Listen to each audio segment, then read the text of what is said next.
บายดีท่านผู้ชมยินดีต้อนรับทุกท่านเข้าสู่การรายงานพยากรณ์อากาศที่ของข่าวกรมอุตุนิยมและอุทกศาสตร์สำหรับสภาพอากาศอยู่ในมื้อนี้มันจะมีฝนตกฟ้าร้องฟ้าเหลื่อมในระดับคอยหาปานกลาง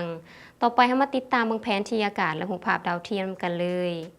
ความกดดันอากาศต่ำของอากาศร้อนได้ปกคลุมอยู่ทั่วทุกภาคของประเทศลาวโดยกำลังอ่อนสมทบกับลมตะวันตกเฉียงใต้พัดปกคลุม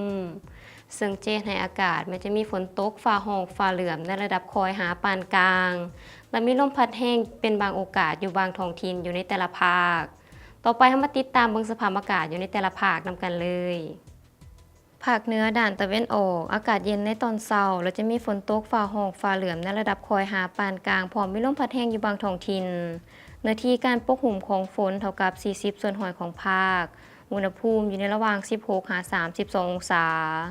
ภาคเหนือด้านตะวันตกอากาศร้อนพร้อมจะมีฝนตกฟ้าร้องฟ้าเหลื่อมในระดับคอยหาปานกลางและมีลมพัดแห้งเป็นบางโอกาสอยู่บางท้องถิ่นเนื้อที่การปกคลุมของฝนเท่ากับ35ส่วนร้อยของภาคอุณหภูมิอยู่ในระหว่าง21-35องศาที่นครหลวงเวียงจันทร์อากาศร้อนพร้อมจะมีฝนตกฟ้าร้องฟ้าเหลื่อมในระดับคอยหาปานกลางอยู่บางบริเวณและมีลมพัดแห้งเป็นบางโอกาสเนื้อที่การปกคลุมของฝนเท่ากับ50ส่วนร้อยของพื้นที่อุณหภูมิอยู่ในระหว่าง25-36องศาภาคกลางอากาศร้อนพร้อมจะมีฝนตกฟ้าร้องฟ้าเหลื่อมในระดับคอยหาปานกลางและมีลมพัดแห้งเป็นบางโอกาสเนื้อที่การปกคลุมของฝนเท่ากับ50ส่วนร้อยของภาคอุณหภูมิอยู่ในระหว่าง24-36องศา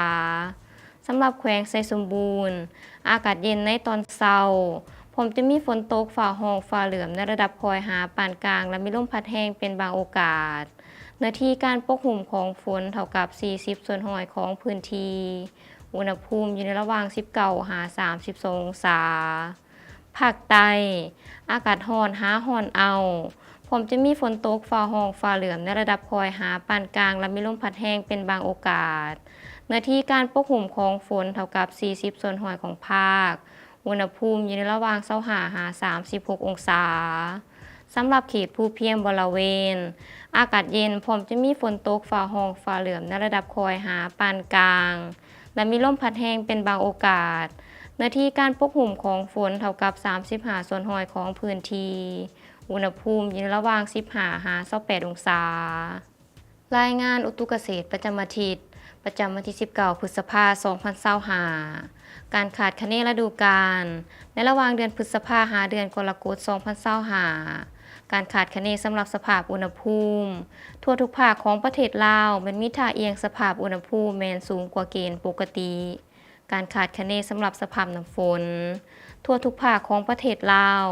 มันมีท่าเอียงสภาพน้ำฝนแม้นอยู่ในเกณฑ์ปกติความเสี่ยงอุตุเกษตรสำหรับเดือนพฤษภาคม2025ความเสี่ยงอากาศร้อนเอาแม้นมีความเสี่ยงระดับปานกลางอยู่ที่แขวงบ่อแก้วข้อมูลอุตุเกษตรประจำอาทิตย์สำหรับข้าวหน้าแซงและพืชผักในระหว่างวันที่19ถึงวันที่25พฤษภาคม2025ในระยะ1อาทิตย์ข้างหน้าแม้นมีความเสี่ยงสภาพอากาศร้อนเอาที่เมืองสนาคามแขวงเวียงจันทน์ข้าวหน้าแซงมันอยู่ในระยะการเจริญเติบโตของข้าวสุกแก่พร้อมเก็บเกี่ยวและพืชผักให้ประชาชนติดตามข่าวพยากรณ์อากาศในระยะ1อาทิตย์ข้างหน้ากวดกาความชุ่มของดินรักษาระดับน้ำให้เหมาะสมเพื่อรับประกันการจัดการน้ำที่ดีน้ำใส่น้ำจากแหล่งธรรมชาติและชลประทานให้น้ำใส่สมุนไพรยาปราบศัตรูพืชและยาฆ่าเชื้อราผสมกันน้ำใส่ฝุ่นเพื่อความแข็งแรงของต้นข้าวและพืชผักให้น้ำใส่มาตรการที่เหมาะสมสำหรับพยาธิเพียจักจั่นสีน้ำตาลและพยาธิกาบใบแห้งที่มีความเสี่ยงสูงให้ประชาชนติดตามคำแนะนำจากแขนงกสิกรรมเพื่อบ่ให้เขาขาดน้ำจากสภาพอากาศร้อนเอาและเพื่อลดพรความเสียหายต่อการเจริญเติบโตของข้าวสุกแก่พร้อมเก็บเกี่ยวและพืชผักท่านผู้ชมที่เคารพมาฮอดนี้การรายงานพยากรณ์อากาศก็ได้หมดเวลาลงแล้วท่านสามารถติดตามข่าวสารการพยากรณ์อากาศได้ที่ Facebook และ YouTube ที่ขึ้นด้านล่างนี้สำหรับมื้อนี้ขอกล่าวคำว่าสบายดี